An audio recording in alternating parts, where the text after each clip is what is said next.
ਦੀਵਾਨ ਕੌੜਾ ਮਲ ਸਦੀਕਾ ਨਾਲ। ਦੀਵਾਨ ਕੌੜਾ ਮਲ ਸਦੀਕਾ ਨਾਲ। ਸਿੱਖਾਂ ਨੇ ਅੰਮ੍ਰਿਤਸਰ ਸਾਹਿਬ ਦੀ ਧਰਤੀ ਦੇ ਉੱਤੇ ਇੱਕ ਕਿਲਾ ਬਣਾਇਆ, ਜਿਹਦਾ ਨਾਮ ਰਾਮ ਰੌਣੀ ਰੱਖਿਆ ਗਿਆ। ਉਸ ਕਿਲੇ ਦੀ ਜ਼ਿੰਮੇਵਾਰੀ ਜੱਸਾ ਸਿੰਘ ਰਾਮਗੜੀਏ ਨੂੰ ਦਿੱਤੀ ਗਈ ਬਣਾਉਣ ਦੀ। ਜੱਸਾ ਸਿੰਘ ਰਾਮਗੜੀਏ ਨੇ ਇਸ ਕਿਲੇ ਨੂੰ ਉਸਾਰਿਆ, ਬਣਾਇਆ। ਜਦੋਂ ਕਿਲਾ ਬਣ ਗਿਆ, ਸਿੱਖਾਂ ਨੇ ਹੌਲੀ ਹੌਲੀ ਸਮਾਨ ਵਿੱਚ ਇਕੱਤਰ ਕਰਨਾ ਸ਼ੁਰੂ ਕੀਤਾ। ਰਾਸ਼ਨ ਪਾਣੀ, ਅਸਲਾ, ਬਰੂਦ, ਘੋੜਿਆਂ ਦਾ ਸਮਾਨ ਅਤੇ ਰਿਹਾਇਸ਼ ਕਰਨੀ ਸ਼ੁਰੂ ਕਰ ਦਿੱਤੀ। 500 ਦੇ ਕਰੀਬ ਇਸ ਕਿਲੇ ਦੇ ਵਿੱਚ ਸਿੱਖ ਠਹਿਰ ਸਕਦੇ ਸਨ ਤੇ 500 ਤੋਂ ਵੱਧ ਜਿਹੜੇ ਸਿੱਖ ਸਨ ਉਹਨਾਂ ਨੇ ਫਿਰ ਬਾਹਰ ਹੋਰ ਜੰਗਲਾਂ, ਬੇਲਿਆਂ, ਹੋਰਾਂ ਇਲਾਕਿਆਂ ਦੇ ਵਿੱਚ ਵੋਟ ਲੈਣ ਦਾ ਫੈਸਲਾ ਕੀਤਾ। ਭਾਈ ਰਤਨ ਸਿੰਘ ਜੀ ਕਹਿੰਦੇ ਸਮਾਂ ਲੰਘਿਆ, ਇਧਰ ਮੀਰ ਮਨੂੰ ਜੋ ਲਾਹੌਰ ਦਾ ਨਵਾਬ, ਉਹਦੇ ਕੰਨ ਭਰ ਦਿੱਤੇ ਗਏ ਸਿੱਖਾਂ ਦੇ ਖਿਲਾਫ ਕਿ ਤੂੰ ਜਿਹੜੇ ਸਿੱਖਾਂ ਦੇ ਨਾਲ ਹੱਥ ਮਿਲਾਇਆ ਏ, ਸਿੱਖਾਂ ਦੇ ਨਾਲ ਸੰਧੀ ਕੀਤੀ ਸੀ, ਉਹਨਾਂ ਸਿੱਖਾਂ ਨੇ ਤੇਰੀ ਹੀ ਛਾਤੀ ਤੇ ਚੜ ਕੇ ਰਾਜ ਦਾ ਐਲਾਨ ਕਰ ਦਿੱਤਾ ਹੈ। ਤੂੰ ਸਿੱਖਾਂ ਨੂੰ ਜ਼ਮੀਨ ਦਿੱਤੀ, ਉਹਨਾਂ ਨੇ ਕਿਲਾ ਉਸਾਰ ਦਿੱਤਾ ਅਤੇ ਕਿਲਾ ਉਸਾਰ ਕੇ ਉਹਨਾਂ ਨੇ ਜੰਗ ਕਰਨ ਦਾ ਐਲਾਨ ਵੀ ਕਰ ਦਿੱਤਾ ਹੈ। ਵਾਧੂ ਘਾਟੂ ਗੱਲਾਂ ਕਰਕੇ ਮੀਰ ਮਨੂੰ ਨੂੰ ਭੜਕਾ ਦਿੱਤਾ, ਕਿਉਂਕਿ ਕੱਲ ਵੀ ਬੇਨਤੀ ਕੀਤੀ ਸੀ। ਹਾਕਮ ਇਹ ਕੰਨਾਂ ਦੇ ਕੱਚੇ ਹੁੰਦੇ ਹਨ, ਇਹਨਾਂ ਨੂੰ ਜੋ ਮਰਜ਼ੀ ਕਹਿ ਦਵੋ। ਇਹਨਾਂ ਨੇ ਸਮਾਂ ਵੇਖਣਾ ਹੈ ਕਿ ਪਲੜਾ ਕਿੱਧਰਲੇ ਬੰਨੇ ਪਹਾੜੀ ਭਾਰੀ ਹੈ।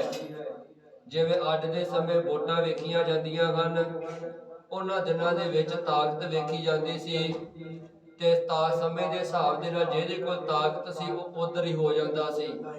ਇਸੇ ਤਰੀਕੇ ਨਾਲ ਮੀਰ ਮਨੂੰ ਜਦੋਂ ਲਾਹੌਰ ਤੇ ਕਾਬਜ ਹੋਇਆ, ਉਦੋਂ ਕੁਝ ਵੀ ਪੱਲੇ ਨਹੀਂ ਸੀ।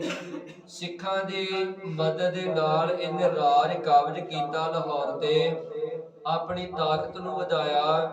ਪਰ ਜਦੋਂ ਸਵਾਰਥ ਪੂਰਾ ਹੋ ਗਿਆ, ਆਪਣੀ ਤਾਕਤ ਪੂਰੀ ਹੋ ਗਈ ਤਾਂ ਚੁਗਲਖੋਰਾਂ ਦੀਆਂ ਗੱਲਾਂ ਵਿੱਚ ਆ ਕੇ ਸਿੱਖਾਂ ਦੇ ਖਿਲਾਫ ਹੋ ਗਿਆ। ਭਾਈ ਰਤਨ ਸਿੰਘ ਜੀ ਕਹਿੰਦੇ ਫਿਰ ਇਹਨੇ ਸਿੱਖਾਂ ਨੂੰ ਖਤਮ ਕਰਨ ਵਾਸਤੇ, ਸਿੱਖਾਂ ਦਾ ਕਿਲਾ ਢਾਉਣ ਵਾਸਤੇ ਇਹਨੇ ਫੌਜ ਤਿਆਰ ਕਰਵਾਈ ਅਤੇ ਦੀਵਾਨ ਕੌੜਾ ਮੱਲ ਸਦੀਕਾ ਨਾਲ, ਜਿਹੜਾ ਇਹਦਾ ਮੇਨ ਵਜ਼ੀਰ ਹੈ ਦੀਵਾਨ ਕੌੜਾ ਮੱਲ, ਜੋ ਕਿ ਸਿੱਖਾਂ ਦਾ ਹਮਾਇਤੀ ਵੀ ਹੈ ਪਰ ਸਰਕਾਰ ਦਾ ਨੌਕਰ ਵੀ ਹੈ।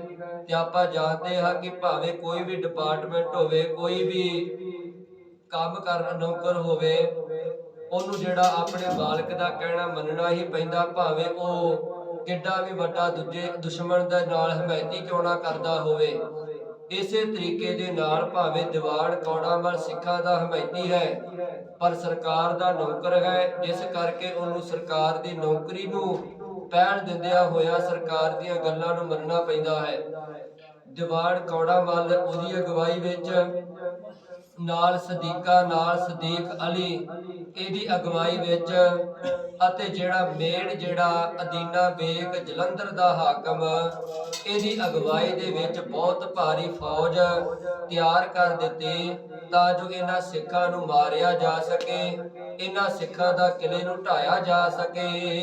ਅਜ਼ੀਜ਼ ਖਾਨ ਥੇ ਸੂਬੇਦਾਰ, ਅਜੀਜ਼ ਖਾਨ ਥੇ ਸੂਬੇਦਾਰ, ਇੱਕ ਅਜੀਜ਼ ਖਾਨ ਸੂਬੇਦਾਰ, ਇਹਨੂੰ ਵੀ ਨਾਲ ਜਿਹੜਾ ਵਾ ਇਹਨਾਂ ਦੇ ਨਾਲ ਤੋਰਿਆ ਗਿਆ ਕਿ ਭਾਈ ਤੂੰ ਵੀ ਆਪਣੀ ਫੌਜ ਦੀ ਟੁਕੜੀ ਲੈ ਕੇ ਇਹਨਾਂ ਸਿੱਖਾਂ ਦੇ ਖਿਲਾਫ ਪਹੁੰਚ। ਰਾਜੇ ਪਹਾੜੀ ਕਈ ਚੜਾਏ, ਰਾਜੇ ਪਹਾੜੇ ਕਈ ਚੜਾਏ ਤੇ 22 ਧਾਰ ਦੇ ਰਾਜੇ ਜਿਹੜੇ ਹਮੇਸ਼ਾ ਹੀ ਸਿੱਖਾਂ ਦੇ ਨਾਲ ਗਦਾਰੀ ਕਰਦੇ ਆਏ ਹਨ, ਇਹਨਾਂ ਨੇ ਵੀ ਸਮੇਂ ਦੀ ਤਾੜ ਨੂੰ ਵੇਖਣਾ, ਕਿੱਧਰ ਸਾਡਾ ਫਾਇਦਾ ਹੋਣ ਦਿਆ ਹੈ, ਕਿੱਧਰ ਨੁਕਸਾਨ ਹੁੰਦਾ ਹੈ। ਜਦੋਂ ਹੁਣ ਵੇਖਿਆ ਕਿ ਸਿੱਖਾਂ ਦਾ ਪਲੜਾ ਹੌਲਾ ਹੈ, ਸਰਕਾਰ ਦਾ ਭਾਰੀ ਹੈ, ਤੇ ਇਹਨੇ ਮੀਰ ਮਨੂੰ ਦਾ ਸਾਥ ਦਿੰਦਿਆਂ ਹੋਇਆ ਕਈ ਰਾਜੇ ਵੀ ਜਿਹੜੇ ਉਹ ਸਿੱਖਾਂ ਦੇ ਖਿਲਾਫ ਫੌਜ ਲੈ ਕੇ ਅੰਮ੍ਰਿਤਸਰ ਦੀ ਧਰਤੀ ਦੇ ਉੱਤੇ ਪਹੁੰਚ ਗਏ। ਤੋਪਖਾਨੋਂ ਬਹੁ ਸਾਥ ਲਿਆਏ। ਤੋਪਖਾਨੋਂ ਬਹੁਤ ਸਾਥ ਲਿਆਏ, ਪੂਰਾ ਪ੍ਰਬੰਧ ਕਰਕੇ ਆਏ ਹਨ, ਕਿਉਂਕਿ ਸਿੱਖਾਂ ਦਾ ਬਣਾਇਆ ਹੋਇਆ ਕਿਲਾ ਵੀ ਢਾਉਣਾ ਹੈ ਅਤੇ ਸਿੱਖਾਂ ਨੂੰ ਮਾਰਨਾ ਵੀ ਹੈ। ਜਿਸ ਕਰਕੇ ਤੋਪਾਂ ਅਤੇ ਸਾਰੀਆਂ ਫੌਜਾਂ ਲੈ ਕੇ ਆਏ ਹਨ, ਹਰੇਕ ਪ੍ਰਕਾਰ ਦੀਆਂ ਸਿੱਖਾਂ ਦੇ ਨਾਲ ਮੁਕਾਬਲਾ ਕਰਨ ਵਾਸਤੇ, ਸਿੱਖਾਂ ਦਾ ਨੁਕਸਾਨ ਕਰਨ ਵਾਸਤੇ। ਤੁਰਕਨ ਤਬ ਰਣਗੜ੍ਹੋ ਬਣਾਇਆ। ਤੁਰਕਨ ਤਬ ਰਣਗੜ੍ਹੋ ਬਣਾਇਆ। ਜਦੋਂ ਇਹ ਫੌਜ ਅੰਮ੍ਰਿਤਸਰ ਦੀ ਧਰਤੀ ਤੇ ਪਹੁੰਚੀ ਅਦੀਨਾ ਬੇਗ ਦੀ ਅਗਵਾਈ ਵਿੱਚ, ਕਿਉਂਕਿ ਮੇਨ ਜਰਨੈਲ ਜਿਹੜਾ ਉਹ ਅਦੀਨਾ ਬੇਗ ਹੈ, ਜੋ ਜਲੰਧਰ ਦਾ ਹਾਕਮ ਹੈ। ਬਾਕੀ ਦੇ ਜਿੰਨੇ ਵੀ ਜਰਨੈਲ ਹਨ ਜਾਂ ਪਹਾੜੀ ਰਾਜੇ ਹਨ, ਉਹ ਸਿਰਫ ਅਦੀਨਾ ਬੇਗ ਦੀ ਮਦਦ ਕਰਨ ਵਾਸਤੇ ਤੇ ਸਿੱਖਾਂ ਨੂੰ ਮਾਰਨ ਵਾਸਤੇ ਆਏ ਹਨ।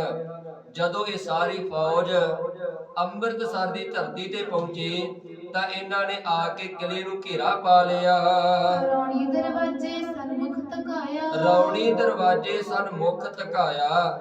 ਜਿਹੜਾ ਉਸ ਕਿਲੇ ਦਾ ਮੇਨ ਦਰਵਾਜ਼ਾ ਸੀ, ਉਹਦੇ ਸਾਹਮਣੇ ਫੌਜ ਨੇ ਆਪਣੇ ਤੰਬੂ ਲਾ ਲਏ ਅਤੇ ਜ਼ੋਰ ਲਾ ਕੇ ਉਸ ਦਰਵਾਜ਼ੇ ਨੂੰ ਧੱਕਣ ਤੋਂ ਭਾਵ ਕਿ ਢਾਉਣ ਦੀ ਕੋਸ਼ਿਸ਼ ਕੀਤੀ ਹੈ, ਖੋਲਣ ਦੀ ਕੋਸ਼ਿਸ਼ ਕੀਤੀ ਹੈ, ਤਾਂ ਜੋ ਇਹ ਮੇਨ ਦਰਵਾਜ਼ਾ ਖੁੱਲ ਜਾਵੇ ਤਾਂ ਫੌਜਾਂ ਅੰਦਰ ਜਾ ਕੇ ਸਿੱਧਾ ਸਿੱਖਾਂ ਦੇ ਉੱਤੇ ਹਮਲਾ ਕਰਕੇ ਛੇਤੀ ਤੋਂ ਛੇਤੀ ਇਹ ਜੰਗ ਨੂੰ ਜਿਹੜਾ ਸਮਾਪਤੀ ਕਰ ਸਕੇ।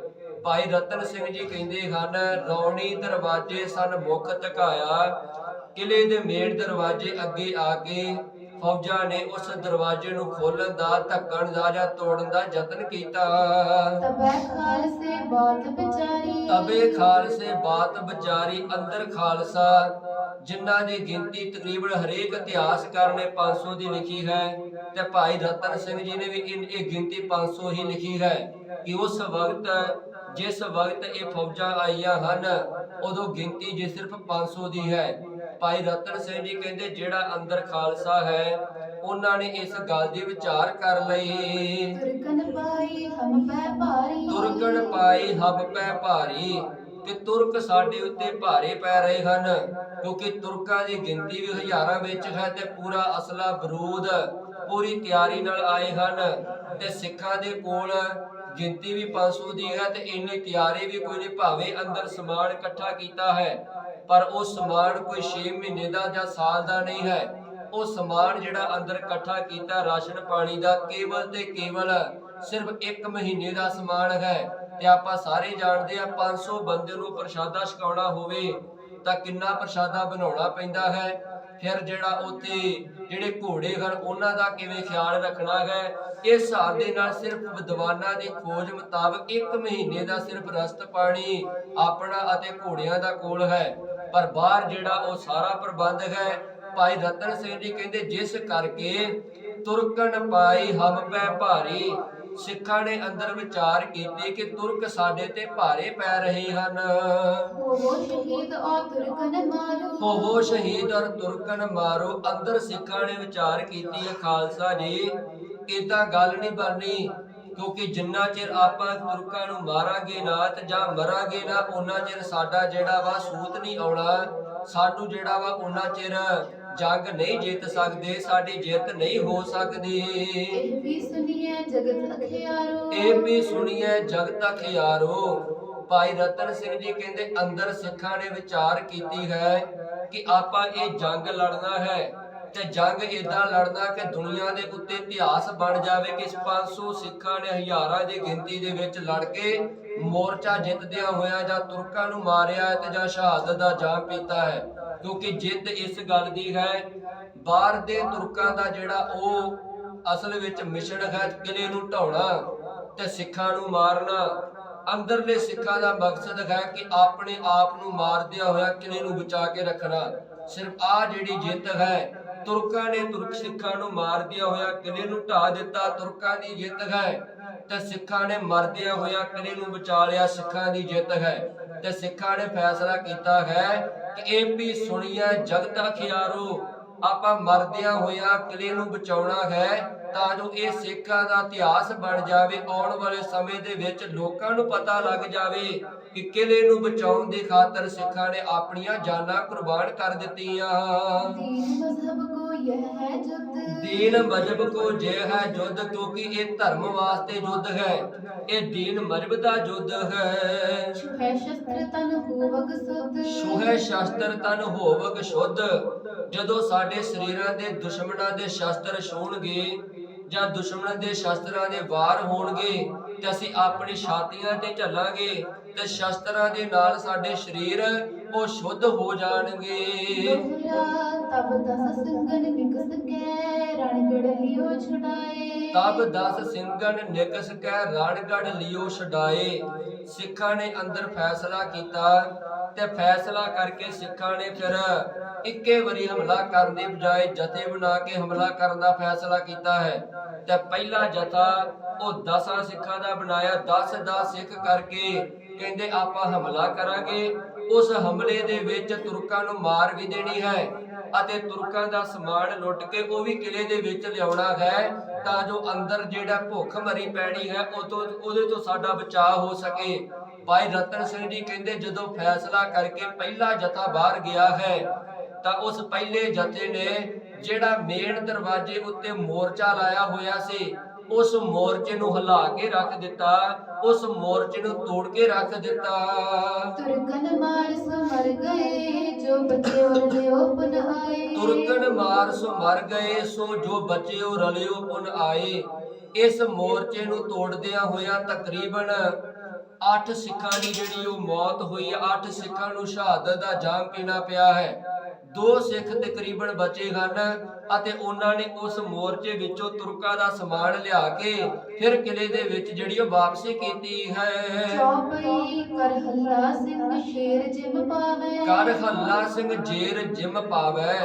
ਭਾਈ ਰਤਨ ਸਿੰਘ ਜੀ ਕਹਿੰਦੇ ਸਿੱਖਾਂ ਦਾ ਇਹ ਹਮਲਾ ਏਦਾਂ ਸੀ ਜਿਵੇਂ ਸ਼ੇਰ ਦਾ ਹਮਲਾ ਹੁੰਦਾ ਹੈ, ਕਿਉਂਕਿ ਸ਼ੇਰ ਦਾ ਹਮਲਾ ਜਿਹੜਾ ਹੈ ਉਹਨੂੰ ਬਚਾਉਣਾ, ਉਹ ਤੋਂ ਬਚਾਅ ਕਰਨਾ ਜਾਂ ਸ਼ੇਰ ਦਾ ਸ਼ਿਕਾਰ ਕਰਨਾ ਉਹ ਬੜੀ ਤਾਕਤ ਅਤੇ ਬੜੀ ਫੁਰਤੀ ਦੀ ਗੱਲ ਹੈ। ਤੇ ਜਦੋਂ ਸ਼ੇਰ ਇੱਕੇ ਵਾਰੀ ਹਮਲਾ ਕਰ ਜਾਵੇ ਭਾਵੇਂ ਕਿੱਡਾ ਵੀ ਅੱਗੇ ਸੂਰਮਾ ਹੋਵੇ ਉਹ ਸ਼ੇਰ ਦੇ ਸ਼ਿਕਾਰ ਤੋਂ ਬਚ ਨਹੀਂ ਸਕਦਾ। ਇਸੇ ਤਰੀਕੇ ਨਾਲ ਹੁਣ ਸਿੱਖਾਂ ਨੇ ਜਿਹੜਾ ਹਮਲਾ ਕੀਤਾ ਹੈ ਜੋ ਕਿ ਸ਼ੇਰ ਦੀ ਨਿਆਈ ਜਿਹੜਾ ਹਮਲਾ ਸੀ, ਜਿਸ ਕਰਕੇ ਇਹਨਾਂ ਮੁਸਲਮਾਨਾਂ ਨੂੰ ਇਹਨਾਂ ਤੁਰਕਾਂ ਦੇ ਕੋਲੋਂ ਇਹਨਾਂ ਮੁਗਲ ਸਰਕਾਰ ਦੇ ਸਿਪਾਹੀਆਂ ਦੇ ਕੋਲੋਂ ਇਹ ਜਿਹੜਾ ਹਮਲਾ ਰੋਕਿਆ ਨਾ ਗਿਆ, ਜਿਹਦੇ ਕਰਕੇ ਉਹਨਾਂ ਦਾ ਇਹ ਜਿਹੜਾ ਮੋਰਚਾ ਟੁੱਟ ਗਿਆ ਤੇ ਸਿੱਖਾਂ ਦੀ ਫਤਿਹ ਹੋ ਗਈ। जल बिजल विच कणके तावे, ਜਨ ਬਿਜਲ ਜਿਮ ਵਿੱਚ ਕਣਕੈ ਧਾਵੈ। ਜਿਵੇਂ ਬਿਜਲੀ ਚਮਕ ਕੇ ਫਿਰ ਬੱਦਲਾਂ ਵਿੱਚ ਵੜ ਜਾਂਦੀ ਹੈ, ਏਦਾਂ ਸਿੱਖਾਂ ਨੇ ਬਿਜਲੀ ਦੀ ਤਰ੍ਹਾਂ ਇੰਨਾ ਤੇਜ਼ ਜਿਹੜਾ ਹਮਲਾ ਕੀਤਾ। इहा मार जा उहा लगावे, ਇਹਾਂ ਮਾਰ ਜਾਂ ਉਹਾਂ ਲਗਾਵੇ, ਕਿਉਂਕਿ ਸਿੱਖਾਂ ਨੇ ਫੈਸਲਾ ਕੀਤਾ ਸੀ ਕਿ ਜਿਹੜੇ ਇੱਥੇ ਵੱਡੇ ਵੱਡੇ ਜਰਨੈਲ ਹਨ ਉਹਨਾਂ ਨੂੰ ਮਾਰ ਦਿੱਤਾ ਤੇ ਆਪਾਂ ਜਿਹੜਾ ਵਾ ਜਿੱਤ ਜਾਵਾਂਗੇ, ਆਪਣੀ ਫਤਿਹ ਹੋ ਜਾਵੇਗੀ। ਤੇ ਜੇ ਮਰ ਜਾਵਾਂਗੇ ਤੇ ਉਹਾਂ ਲਗਾਵੇ, ਉਹਾਂ ਭਾਵ ਕਿ ਰੱਬ ਦੇ ਘਰ ਵਿੱਚ ਸਾਡੀ ਜਿੰਦ ਪ੍ਰਵਾਨ ਹੋ ਜਾਵੇਗੀ, ਸਾਡਾ ਜਨਮ ਜਿਹੜਾ ਹੈ ਉਹ ਸਫਲਾ ਹੋ ਜਾਵੇਗਾ। पैर प्यादे घोड़े जिमतावे, ਪੈਰ ਪਿਆਦੇ ਘੋੜੇ ਜਿਮਤਾਵੇ, ਕਿਉਂਕਿ ਸਿੱਖਾਂ ਦੇ ਉਹ ਜੰਗਲਾਂ ਵਿੱਚ ਰਹਿਣ ਕਰਕੇ ਅਤੇ ਤਕਰੀਬਨ ਹਰੇਕ ਮਹੀਨੇ ਵਿੱਚ 2-2 3-3 ਜੰਗਾਂ ਕਰਨ ਕਰਕੇ ਬਹੁਤ ਜ਼ਿਆਦਾ ਅਭਿਆਸ ਵੀ ਹੋ ਚੁੱਕਿਆ ਸੀ ਅਤੇ ਦੁਸ਼ਮਣ ਨਾਲ ਲੜਦਿਆਂ ਭੱਜਣ ਵਿੱਚ ਵੀ ਜਿਹੜਾ ਉਹ ਦਮ ਪੱਕ ਚੁੱਕਿਆ ਸੀ। ਭਾਈ ਰਤਨ ਸਿੰਘ ਜੀ ਕਹਿੰਦੇ ਹਨ ਸਿੱਖ ਜਿਹੜੇ ਘੋੜੇ ਵਾਂਗੂ ਦੌੜ ਕੇ ਦੁਸ਼ਮਣ ਦੇ ਉੱਤੇ ਹਮਲਾ ਕਰਦੇ ਹਨ। रात हनेरी सिंह जाए परे, ਰਾਤ ਹਨੇਰੀ ਸਿੰਘ ਜਾਏ ਪਰੈ। ਭਾਈ ਰਤਨ ਸਿੰਘ ਜੀ ਕਹਿੰਦੇ ਜਦੋਂ ਵੀ ਸਿੱਖਾਂ ਨੇ ਹਮਲਾ ਕੀਤਾ ਤਕਰੀਬਨ ਰਾਤ ਦੀ ਹਨੇਰੀ ਵਿੱਚ ਕੀਤਾ ਹੈ, ਕਿਉਂਕਿ ਸਿੱਖਾਂ ਨੂੰ ਪਤਾ ਸੀ ਕਿ ਬਾਹਰ ਗਿਣਤੀ ਅਤੇ ਪ੍ਰਬੰਧ ਜ਼ਿਆਦਾ ਹੈ, ਸਾਡੇ ਗਿਣਤੀ ਅਤੇ ਪ੍ਰਬੰਧ ਥੋੜਾ ਹੈ। ਜੇ ਦਿਨ ਵੇਲੇ ਹਮਲਾ ਕਰਾਂਗੇ, ਜੇ ਇੱਕ ਮੋਰਚੇ ਨੂੰ ਜਿੱਤਣ ਦੀ ਕੋਸ਼ਿਸ਼ ਕਰਾਂ ਦੂਜੇ ਮੋਰਚੇ ਨੇ ਹਮਲਾ ਕਰਕੇ ਸਾਨੂੰ ਮਾਰਨਾ ਹੀ ਮਾਰਨਾ ਹੈ, ਜਿਹਦੇ ਕਰਕੇ ਸਾਡਾ ਨੁਕਸਾਨ ਹੋਣਾ ਵਾ, ਦੁਸ਼ਮਣ ਦਾ ਕੁਝ ਵੀ ਵਿਗੜਨਾ ਨਹੀਂ ਹੈ। ਜਿਸ ਕਰਕੇ ਸਿੱਖਾਂ ਨੇ ਰਾਤ ਨੂੰ ਜਿਹੜੇ ਹਮਲੇ ਕੀਤੇ ਤੇ ਹਮਲੇ ਕਰਕੇ ਜਿਹੜੇ ਵੀ ਮੋਰਚੇ ਤੇ ਹਮਲਾ ਕਰਦੇ ਸਨ ਉਸ ਮੋਰਚੇ ਨੂੰ ਜਿੱਤ ਲੈਂਦੇ ਸਨ। ਤੁਰਕਾਂ ਦਾ ਨੁਕਸਾਨ ਹੁੰਦਾ ਸੀ, ਭਾਵੇਂ ਉਸ ਨੁਕਸਾਨ ਵਿੱਚ ਸਿੱਖਾਂ ਦਾ ਵੀ ਕਈ ਗੁਣਾ ਨੁਕਸਾਨ ਸ਼ਹਾਦਤ ਦਾ ਜਾਮ ਪੀਣਾ ਪੈਂਦਾ ਸੀ, ਪਰ ਸਿੱਖਾਂ ਨੇ ਫੈਸਲਾ ਇਹੋ ਕੀਤਾ ਸੀ ਰਾਤ ਹਨੇਰੀ ਸਿੰਘ ਜਾਏ ਪਰੈ। ਰਾਤ ਦੀ ਹਨੇਰੀ ਰਾਤ ਵਿੱਚ ਇਹਨਾਂ ਤੁਰਕਾਂ ਦੇ ਅਮਾ ਹਮਲੇ ਕਰਕੇ ਇਹਨਾਂ ਦਾ ਸਮਾਨ ਲੁੱਟਣਾ, ਇਹਨਾਂ ਦੇ ਮੋਰਚੇ ਤੋੜਨੇ ਹਨ। ਸਿੰਘਨ ਭੁਲਾਵੇ ਤੁਰਕ ਆਪ ਮਰੈ, ਸਿੰਘਣ ਭੁਲਾਵੇ ਤੁਰਕ ਆਪ ਮਰੈ। ਕਿਉਂਕਿ ਰਾਤ ਦੇ ਹਮਲੇ ਵਿੱਚ ਸਿੱਖਾਂ ਦਾ ਇੱਕ ਇਹ ਵੀ ਫਾਇਦਾ ਸੀ, ਕਿਉਂਕਿ ਰਾਤ ਨੂੰ ਤੁਰਕਾਂ ਨੂੰ ਜਿਹੜਾ ਇਹ ਨਹੀਂ ਪਤਾ ਲੱਗਦਾ ਕਿ ਸਿੱਖ ਕਿਹੜਾ ਹੈ ਤੇ ਸਾਡਾ ਸਿਪਾਹੀ ਕਿਹੜਾ ਹੈ, ਜਿਹਦੇ ਕਰਕੇ ਸਿੱਖ ਜਿਹੜੇ ਸਨ ਰਾਤ ਹਮਲਾ ਕਰਦੇ ਸਨ। ਕਿਉਂਕਿ ਸਿੱਖ ਵੈਸੇ ਵੀ ਰਾਤ ਨੂੰ ਇਹਨਾਂ ਨੂੰ ਜ਼ਿਆਦਾ ਦੀਦਾ ਸੀ ਤੇ ਤੁਰਕਾਂ ਨੂੰ ਜਿਹੜਾ ਰਾਤ ਨੂੰ ਘੱਟ ਦੀਦਾ ਸੀ। ਇਹ ਅਭਿਆਸ ਬਣ ਚੁੱਕਿਆ ਸੀ, ਕਿਉਂਕਿ ਜਿਵੇਂ ਦਿਨ ਵੇਲੇ ਸਾਨੂੰ ਜ਼ਿਆਦਾ ਦੀਦਾ ਹੈ ਤੇ ਜਿਹੜਾ ਬੰਦਾ ਰਾਤ ਨੂੰ ਜਾਗੇਗਾ ਜ਼ਿਆਦਾ ਦੇਰ ਅਤੇ ਉਹਦਾ ਅਭਿਆਸ ਬਣ ਜਾਵੇਗਾ, ਉਹਨੂੰ ਰਾਤ ਨੂੰ ਵੀ ਜ਼ਿਆਦਾ ਦਿਖਣ ਲੱਗ ਪੈਂਦਾ। ਇਹ ਸੁਰਤ ਦੀ ਖੇਡ ਹੈ ਤਾਂ ਬਾਣੀ ਵਿੱਚ ਇਸ ਚੀਜ਼ ਨੂੰ ਸਵੀਕਾਰ ਕੀਤਾ ਹੋਇਆ ਹੈ। ਕਿਉਂਕਿ ਜਿਹੜੇ ਬੰਦੇ ਦੀਆਂ ਅੱਖਾਂ ਨਹੀਂ ਹੈਗੀਆਂ, ਸਤਿਗੁਰੂ ਜੀ ਕਹਿੰਦੇ ਬਾਹਰੀ ਤੌਰ ਤੇ ਉਹਦੀਆਂ ਅੱਖਾਂ ਨਹੀਂ ਹੈਗੀਆਂ, ਪਰ ਜੇ ਉਹਦੀਆਂ ਸੁਰਤ ਦੀਆਂ ਅੱਖਾਂ ਖੁੱਲੀਆਂ ਹੋਈਆਂ ਹਨ, ਉਹ ਜਿਹਦੀਆਂ ਅੱਖਾਂ ਉਹਦੇ ਨਾਲੋਂ ਵੀ ਜ਼ਿਆਦਾ ਵੇਖ ਸਕਦਾ ਹੈ। ਕਿਉਂਕਿ ਸੁਰਤ ਦੀਆਂ ਅੱਖਾਂ ਦੀ ਰੋਸ਼ਨੀ ਇਹ ਬਾਹਰ ਦੀਆਂ ਅੱਖਾਂ ਦੇ ਨਾਲੋਂ ਰੋਸ਼ਨੀ ਨਾਲੋਂ ਕਈ ਗੁਣੀ ਜ਼ਿਆਦੀਆਂ ਹਨ। ਇਸੇ ਕਰਕੇ ਸਤਿਗੁਰੂ ਜੀ ਨੇ ਬਾਣੀ ਵਿੱਚ ਇੱਕ ਵਚਨ ਵੀ ਕਿਹਾ ਹੈ, ਸਤਿਗੁਰੂ ਕੇ ਅੰਧੇ ਇਹ ਨ ਆਖੇ ਜਿਨ ਮੁਖ ਲੋਇਨ ਨਾਹੇ, ਅੰਧੇ ਸਈ ਨਾਨਕਾ ਖਸਮੋਂ ਭੁੱਥੇ ਜਾਏ। ਕਹਿੰਦੇ ਅੰਨੇ ਉਹਨਾਂ ਨੂੰ ਕਹਿਓ ਜਿਹੜੇ ਅਸਲ ਵਿੱਚ ਅੱਖਾਂ ਹੋਣ ਦੇ ਬਾਵਜੂਦ ਵੀ ਜਿਨ੍ਹਾਂ ਨੂੰ ਦੀਦਾ ਕੁਝ ਨਹੀਂ ਤੇ ਜਿਨ੍ਹਾਂ ਦੀਆਂ ਅੱਖਾਂ ਨਹੀਂ ਹੈਗੀਆਂ, ਉਹਨਾਂ ਨੂੰ ਮਤਾ ਅੰਨਾ ਕਿ ਉਹ ਆਪਣੇ ਸੁਰਤ ਦੀਆਂ ਅੱਖਾਂ ਨਾਲ ਸਾਰਾ ਕੁਝ ਵੇਖਦੇ ਹਨ। ਇਸ ਕਰਕੇ ਸਿੱਖਾਂ ਨੇ ਰਾਤ ਨੂੰ ਜਿਹੜਾ ਹਮਲਾ ਕਰਕੇ ਤੇ ਤੁਰਕਾਂ ਨੂੰ ਭੁਲੇਖੇ ਵਿੱਚ ਪਾ ਕੇ ਤੁਰਕਾਂ ਦੇ ਕੋਲੋਂ ਹੀ ਆਪਣੇ ਸਿਪਾਹੀਆਂ ਦਾ ਬਹੁਤ ਜ਼ਿਆਦਾ ਨੁਕਸਾਨ ਕਰਵਾ ਦੇਣਾ ਤੇ ਤੁਰਕਾਂ ਨੇ ਭੁਲੇਖੇ ਨਾਲ ਆਪਣੇ ਸਿਪਾਹੀਆਂ ਨੂੰ ਮਾਰ ਦੇਣਾ। ਸਿੰਘ ਏਕ ਸੋ ਸੰਪੈ ਭਾਰੀ, ਸਿੰਘ ਏਕ ਜੋ ਸੰਪੈ ਭਾਰੀ।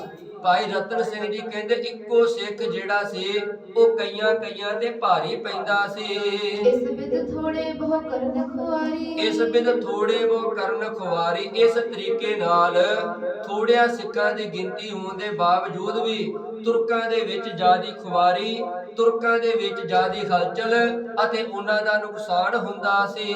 ਦੋਹਰਾ ਲੁਕਿਓ ਛਪਿਓ ਕੋ ਸਿੰਘ ਤਬ ਝਾੜਨ ਖੱਡਨ ਹੋਏ, ਲੁਕਿਓ ਛਪਿਓ ਕੋ ਸਿੰਘ ਤਬ ਝਾੜਨ ਖੱਡਣ ਹੋਏ। ਜਦੋਂ ਸਿੱਖ ਹਮਲਾ ਕਰਦੇ ਸਨ ਤਾਂ ਸਿੱਖ ਜਿਹੜਾ ਇੱਕੇ ਵਾਰੀ ਹਮਲਾ ਕਰਕੇ ਜਦੋਂ ਰੌਲਾ ਪੈ ਜਾਂਦਾ ਸੀ, ਆਪ ਖੱਡਾਂ ਵਿੱਚ ਛੁਪ ਜਾਂਦੇ ਸਨ, ਆਪ ਝੱਲਾਂ ਦੇ ਓਲੇ ਹੋ ਜਾਂਦੇ ਸਨ। ਕਿਉਂਕਿ ਰਾਤ ਦੇ ਹਨੇਰੇ ਵਿੱਚ ਤੁਰਕ ਆਪਸ ਵਿੱਚ ਲੜਦੇ ਸਨ। ਜਦੋਂ ਮਾਹੌਲ ਥੋੜਾ ਜਿਹਾ ਠੰਡਾ ਹੁੰਦਾ ਸੀ, ਉਦੋਂ ਫਿਰ ਸਿੱਖ ਜਿਹੜੇ ਇਸ ਨੀਤੀ ਨੂੰ ਅਪਣਾ ਲੈਂਦੇ ਸਨ।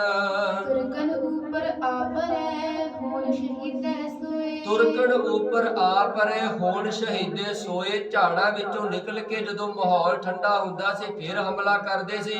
ਕਿਉਂਕਿ ਸਿੱਖਾਂ ਨੇ ਤੇ ਫੈਸਲਾ ਕੀਤਾ ਆਪ ਤੇ ਮਰਨਾ ਹੀ ਮਰਨਾ ਹੈ, ਤੇ ਕਿਉਂ ਨਾ 10-12 ਨੂੰ ਲੈ ਕੇ ਮਰਿਆ ਜਾਵੇ। ਸਿੱਖ ਜੇ ਹਮਲਾ ਕਰਦੇ ਸਨ ਤੇ ਮਰ ਵੀ ਜਾਂਦੇ, ਸ਼ਹਾਦਤ ਦਾ ਜਾਮ ਵੀ ਪੀ ਲੈਂਦੇ ਸਨ, ਤਾਂ ਵੀ ਉਹਨਾਂ ਨੂੰ ਪਰਵਾਹ ਨਹੀਂ ਸੀ। ਪਰ ਤੁਰਕਾਂ ਨੂੰ ਇਸ ਤਰੀਕੇ ਨਾਲ ਰਾਤ ਦੇ ਹਨੇਰੇ ਵਿੱਚ ਉਹਨਾਂ ਦਾ ਬਹੁਤ ਜ਼ਿਆਦਾ ਨੁਕਸਾਨ ਕਰ ਦਿੱਤਾ। ਚੌਪਈ ਤਬ ਤੁਰਕਨ ਨੇ ਸੁਰੰਗ ਲਗਾਈ, ਤਬ ਤੁਰਕਨ ਨੇ ਸੁਰੰਗ ਲਗਾਈ। ਭਾਈ ਰਤਨ ਸਿੰਘ ਜੀ ਕਹਿੰਦੇ ਅਦੀਨਾ ਬੇਗ, ਕੌੜਾ ਮੱਲ, ਸਦੀਕ ਅਲੀ ਇਹਨਾਂ ਨੇ ਸਲਾਹ ਕੀਤੀ ਹੈ ਕਿ ਏਦਾਂ ਸਾਡਾ ਜ਼ਿਆਦਾ ਨੁਕਸਾਨ ਹੋਵੇਗਾ ਤੇ ਹੋ ਵੀ ਰਿਹਾ ਹੈ। ਪਰ ਸਿੱਖ ਜਿਹੜੇ ਹਨ ਉਹ ਗਿਣਤੀ ਵਿੱਚ ਘੱਟ ਨਹੀਂ ਰਹੇ, ਉਹਨਾਂ ਦਾ ਜਿਹੜਾ ਵਾ ਉਸੇ ਤਰੀਕੇ ਨਾਲ ਕਿਲਾ ਵੀ ਮਜ਼ਬੂਤ ਹੈ ਤੇ ਉਹ ਹਮਲੇ ਤੇ ਹਮਲਾ ਵੀ ਕਰ ਰਹੇ ਹਨ। ਕਿਉਂਕਿ ਸਿੱਖ 500 ਦੇ ਕਰੀਬਨ ਭਾਵੇਂ ਵਿੱਚੋਂ ਕਾਫੀ ਮਾਤਰਾ ਚ ਸ਼ਹੀਦ ਵੀ ਹੋ ਚੁੱਕੇ ਹਨ। ਪਰ ਇਹਨਾਂ ਮੁਸਲਮਾਨਾਂ ਨੇ, ਇਹਨਾਂ ਤੁਰਕਾਂ ਨੇ, ਜਰਨੈਲਾਂ ਨੇ ਫਿਰ ਇੱਕ ਫੈਸਲਾ ਕੀਤਾ ਕਿ ਆਪਾਂ ਏਦਾਂ ਨਾ ਹਮਲਾ ਕਰੀਏ, ਆਪਾਂ ਗੁਪਤ ਰੂਪ ਵਿੱਚ ਸੁਰੰਗ ਪੁੱਟ ਕੇ ਕਿਲੇ ਦੇ ਅੰਦਰ ਪ੍ਰਵੇਸ਼ ਕਰੀਏ ਤਾਂ ਜੋ ਇਹਨਾਂ ਨੂੰ ਇੱਕੇ ਵਾਰੀ ਸਬਕ ਸਿਖਾਇਆ ਜਾ ਸਕੇ।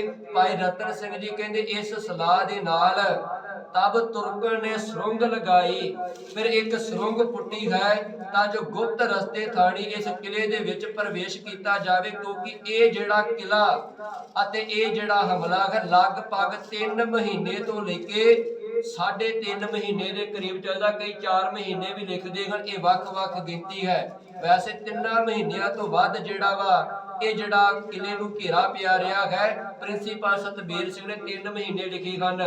ਭਾਈ ਰਤਨ ਸਿੰਘ ਜੀ ਕਹਿੰਦੇ ਹਨ, ਤਬ ਤੁਰਕਣ ਨੇ ਸੁਰੰਗ ਲਗਾਏ, ਤੁਰਕਾਂ ਨੇ ਸੁਰੰਗ ਲਗਾ ਕੇ ਸਿੱਖਾਂ ਨੇ ਹਮਲਾ ਕਰਨ ਦਾ ਫੈਸਲਾ ਕੀਤਾ।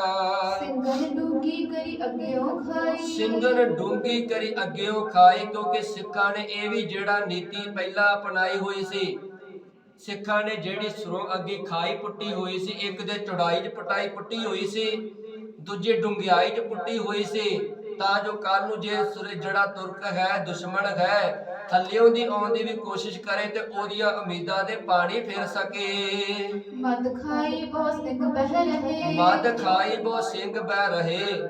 ਤੇ ਜਿਹੜੇ ਸਿੱਖ ਸਨ ਉਹਨਾਂ ਨੇ ਉਸ ਖਾਈ ਦੇ ਵਿੱਚ ਉੱਥੇ ਵੀ ਮੋਰਚੇ ਬਣਾਏ ਹੋਏ ਸਨ ਕਿ ਜੇ ਕੱਲ ਨੂੰ ਦੁਸ਼ਮਣ ਦਾ ਸਾਹਮਣਾ ਕਰਨਾ ਪਵੇ ਤੇ ਇੱਥੋਂ ਵੀ ਅਸੀਂ ਸਾਹਮਣਾ ਕਰਕੇ ਕਿਲੇ ਨੂੰ ਬਚਾ ਸਕਦੇ ਹਾਂ, ਕਿਉਂਕਿ ਕਿਲੇ ਨੂੰ ਬਚਾਉਣ ਦਾ ਸਿੱਖਾਂ ਨੇ ਹਰੇਕ ਜੁਗਾੜਮੈਂਟ ਕੀਤਾ ਹੋਇਆ ਸੀ, ਹਰੇਕ ਹੀਲਾ ਵਸੀਲਾ ਕੀਤਾ ਹੋਇਆ ਸੀ ਕਿ ਇਸ ਕਿਲੇ ਦਾ ਨੁਕਸਾਨ ਨਹੀਂ ਹੋਣ ਦੇਣਾ, ਇਹਨੂੰ ਜਿਹੜਾ ਸਾਂਭ ਕੇ ਰੱਖਣਾ ਹੈ, ਇਹਦਾ ਜਿਹੜਾ ਸਾਡਾ ਜਿੰਦ ਜਾਨ ਹੈ, ਕਿਉਂਕਿ ਗੁਰੂ ਰਾਮਦਾਸ ਪਾਤਸ਼ਾਹ ਨੇ ਪਾਵਨ ਪਵਿੱਤਰ ਧਰਤੀ ਤੇ ਬਣਾਇਆ ਹੋਇਆ ਹੈ ਤੇ ਗੁਰੂ ਰਾਮਦਾਸ ਪਾਤਸ਼ਾਹ ਜੀ ਦੇ ਨਾਂ ਤੇ ਬਣਾਇਆ ਹੋਇਆ ਹੈ। ਸੁਰੰਗ ਅੱਗੇ ਨਹੀਂ ਚੱਲਣੇ ਦਹੇ, ਸੁਰੰਗ ਅੱਗੇ ਨੇ ਚੱਲਣੇ ਦਹੇ। ਭਾਈ ਰਤਨ ਸਿੰਘ ਜੀ ਕਹਿੰਦੇ ਜਦੋਂ ਤੁਰਕਾਂ ਨੇ ਸੁਰੰਗ ਪੁੱਟੀ ਤੇ ਸੁਰੰਗ ਪੁੱਟਦਿਆਂ ਹੋਇਆ ਖਾਈ ਤੱਕ ਲੈ ਗਏ ਹਨ, ਪਰ ਜਦੋਂ ਖਾਈ ਲਾਗੇ ਪਹੁੰਚੇ ਵੇਖਿਆ ਅਗਲੇ ਬੰਨੇ ਤੇ ਡੁੰਗਿਆਈ ਆ ਗਈ ਹੈ, ਅਗਲੇ ਬੰਨੇ ਤੇ ਕਿਲੇ ਦੀ ਖਾਈ ਆ ਗਈ ਹੈ। ਤੇ ਸਿੱਖਾਂ ਨੇ ਜਦੋਂ ਵੇਖਿਆ, ਤੁਰਕਾਂ ਨੇ ਵੇਖਿਆ ਅਗਲੇ ਬੰਨੇ ਸਿੱਖਾਂ ਦੇ ਮੋਰਚੇ ਵੀ ਲੱਗੇ ਹੋਏ ਹਨ।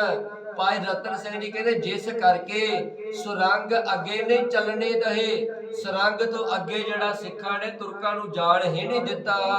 ਲੜਕੇ ਮਰਨੋਂ ਡਰੈ ਸਿੰਘ ਨਾਹੀ, ਲੜਕੇ ਮਰਨੋਂ ਡਰੈ ਸਿੰਘ ਨਾਹੀ, ਕਿਉਂਕਿ ਸਿੰਘ ਤੇ ਲੜਕੇ ਮਰਨ ਤੋਂ ਉੱਕਾ ਭੋਰਾ ਡਰਦੇ ਨਹੀਂ ਹਨ।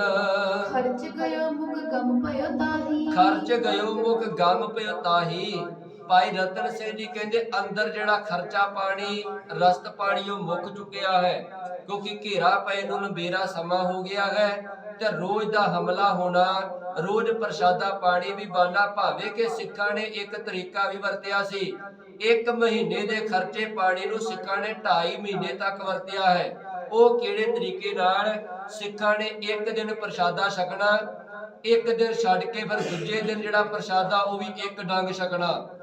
ਇਸ ਤਰੀਕੇ ਨਾਲ ਸਿੱਖਾਂ ਨੇ ਜਿਹੜਾ 1 ਮਹੀਨੇ ਦਾ ਪ੍ਰਸ਼ਾਦਾ ਤਕਰੀਬਨ ਉਹ 2.5 ਮਹੀਨੇ ਤੱਕ ਲੈ ਗਏ, ਕਿਉਂਕਿ ਸਿੱਖਾਂ ਨੂੰ ਪਤਾ ਜੇ 1 ਮਹੀਨੇ ਵਿੱਚ ਮੁਕਾ ਲਿਆ ਤੇ ਇਸ ਘੇਰੇ ਦਾ ਪਤਾ ਕੋਈ ਨਹੀਂ, ਇਸ ਫੌਜ ਦਾ ਪਤਾ ਕੋਈ ਨਹੀਂ ਬਾਹਰ ਦੀ ਦਾ ਕਿ 4 ਮਹੀਨੇ ਲੱਗਣੇ ਹਨ, 6 ਮਹੀਨੇ ਲੱਗਣੇ ਹਨ, ਕਿਉਂਕਿ ਜਿਹੜੇ ਦੂਸਰੇ ਬਾਹਰ ਦੇ ਸਿੱਖ ਸਨ ਉਹ ਬਾਹਰ ਦੂਰ ਦਰਾਡਿਆਂ ਤੱਕ ਪਹੁੰਚੇ ਹੋਏ ਸਨ, ਜਿਸ ਕਰਕੇ ਉਹਨਾਂ ਨੂੰ ਵੀ ਆਉਣ ਤੇ ਇੰਨਾ ਸਮਾਂ ਲੱਗ ਜਾਣਾ ਸੀ, ਕਿਉਂਕਿ ਕਿਲੇ ਨੂੰ ਬਚਾਉਣ ਵਾਸਤੇ ਸਿੱਖਾਂ ਨੇ ਨੀਤੀ ਅਪਣਾਈ ਹੋਈ ਸੀ ਕਿ ਜੇ ਕੱਲ ਨੂੰ ਦੁਸ਼ਮਣ ਆਵੇ ਤਾਂ ਇਸ ਕਿਲੇ ਨੂੰ ਬਚਾਉਣ ਵਾਸਤੇ ਜਿੱਥੇ ਵੀ ਕੋਈ ਸਿੱਖ ਹੋਵੇ ਉਹ ਆਪਣਾ ਜਥਾ ਲੈ ਕੇ ਅੰਮ੍ਰਿਤਸਰ ਦੀ ਧਰਤੀ ਤੇ ਪਹੁੰਚ ਕੇ ਇਸ ਕਿਲੇ ਨੂੰ ਬਚਾਉਣ ਵਿੱਚ ਇਹਨਾਂ ਸਿੱਖਾਂ ਦੀ ਮਦਦ ਜ਼ਰੂਰ ਕਰੇ।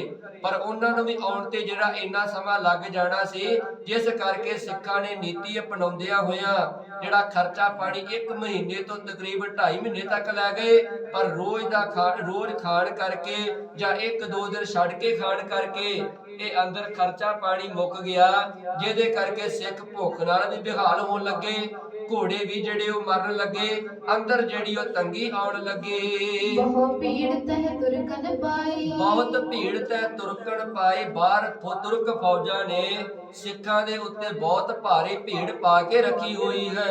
ਸਿੰਘਨ ਬਾਤ ਮੌਤ ਲੈ ਆਈ, ਸਿੰਘਨ ਬਾਤ ਮੌਤ ਲੈ ਆਈ। ਭਾਈ ਰਤਨ ਸਿੰਘ ਜੀ ਕਹਿੰਦੇ ਏਦਾਂ ਲੱਗਦਾ ਹੈ ਜਿੱਦਾਂ ਅੰਦਰਲੇ ਸਿੱਖਾਂ ਨੂੰ ਮੌਤ ਆਪ ਇਸ ਕਿਲੇ ਦੇ ਵਿੱਚ ਲੈ ਕੇ ਆਈ ਹੋਵੇ, ਕਿਉਂਕਿ ਆਪਾਂ ਕਈ ਵਾਰੀ ਵਿਚਾਰਿਆ ਮੌਤ ਜਿਹੜੇ ਢੰਗ ਤਰੀਕੇ ਨਾਲ ਆਉਣੀ ਹੈ, ਜਿਸ ਜਗ੍ਹਾ ਤੇ ਆਉਣੀ ਹੈ ਉੱਥੇ ਆ ਕੇ ਹੀ ਉਹਨੇ ਰਹਿਣਾ। ਤੇ ਪਰ ਨਾਲ ਇੱਕ ਸਤਿਗੁਰੂ ਨੇ ਬਚਨ ਜ਼ਰੂਰ ਬਾਣੀ ਵਿੱਚ ਕਿਹਾ, ਜਿਨ ਕੀ ਚੇਰੀ ਦਰਗਾਹ ਪਾਟੀ ਤਿੰਨਾ ਮਰਨਾ ਭਾਈ। ਜਿਨ੍ਹਾਂ ਦਾ ਸੱਦਾ ਪ੍ਰਮਾਤਮਾ ਦੇ ਘਰ ਵਿੱਚੋਂ ਆਵੇਗਾ, ਜੰਗ ਦੇ ਮੈਦਾਨ ਵਿੱਚ ਵੀ ਉਹ ਮਰਦੇ ਹਨ। ਕਈ ਜਿਹੜੇ ਜ਼ਖਮੀ ਹੋ ਕੇ ਬਚ ਜਾਂਦੇ ਹਨ ਤੇ ਕਈਆਂ ਨੂੰ ਜਿਹੜਾ ਜ਼ਖਮ ਵੀ ਕੋਈ ਨਹੀਂ ਆਉਂਦਾ ਤੇ ਕਈ ਸ਼ਹਾਦਤ ਦਾ ਜਾਮ ਪੀ ਲੈਂਦੇ ਹਨ, ਕਿਉਂਕਿ ਜਿਨ ਕੀ ਚੇਰੀ ਦਰਗਾਹ ਪਾਟੀ ਤਿੰਨਾ ਮਰਨਾ ਭਾਈ, ਮਰਨਾ ਉਹਨਾਂ ਨੇ ਹੀ ਹੁੰਦਾ ਹੈ। ਭਾਈ ਰਤਨ ਸਿੰਘ ਜੀ ਕਹਿੰਦੇ ਏਦਾਂ ਲੱਗਦਾ ਹੈ ਜਿਵੇਂ ਮੌਤ ਸਿੱਖਾਂ ਨੂੰ ਇਸ ਕਿਲੇ ਦੇ ਵਿੱਚ ਲੈ ਕੇ ਆਈ ਹੋਵੇ ਤੇ ਬਾਹਰ ਤੁਰਕ ਰੂਪੀ ਮੌਤ ਜਿਹੜੀ ਖੜੀ ਹੈ, ਅੰਦਰ ਸਿੱਖ ਘਿਰੇ ਹੋਏ ਹਨ, ਪਰ ਸਿੱਖ ਫਿਰ ਵੀ ਡਟੇ ਹੋਏ ਹਨ ਕਿ ਕਿਸੇ ਵੀ ਹਾਲ ਵਿੱਚ ਕਿਲੇ ਨੂੰ ਬਚਾਉਣਾ ਹੈ, ਕਿਲੇ ਦਾ ਨੁਕਸਾਨ ਨਹੀਂ ਹੋਣ ਦੇਣਾ। ਫਿਰ ਸਿੱਖ ਕੀ ਨੀਤੀ ਅਪਣਾਉਂਦੇ ਹਨ, ਉਹ ਵਿਚਾਰ ਆਪਾਂ ਕੱਲ ਨੂੰ ਕਰਾਂਗੇ। ਇਹਦੀਆਂ ਬੇਨਤੀਆਂ ਪ੍ਰਵਾਨ ਕਰਨੀਆਂ, ਵਿਚਾਰਾਂ ਕਰਦਿਆਂ ਬੇਅੰਤ ਗਲਤੀਆਂ ਹੋਈਆਂ ਨੇ। ਗੁਰੂ ਅਤੇ ਸੰਗਤ ਬਖਸ਼ਣਹਾਰ ਹੈ। ਵਾਹਿਗੁਰੂ ਜੀ ਕਾ ਖਾਲਸਾ, ਵਾਹਿਗੁਰੂ ਜੀ ਕੀ ਫਤਿਹ। ਵਿਸਰਨਾ ਹੀ ਦਾਤਾਰ, ਵਿਸਰਨਾ ਹੀ ਦਾਤਾਰ।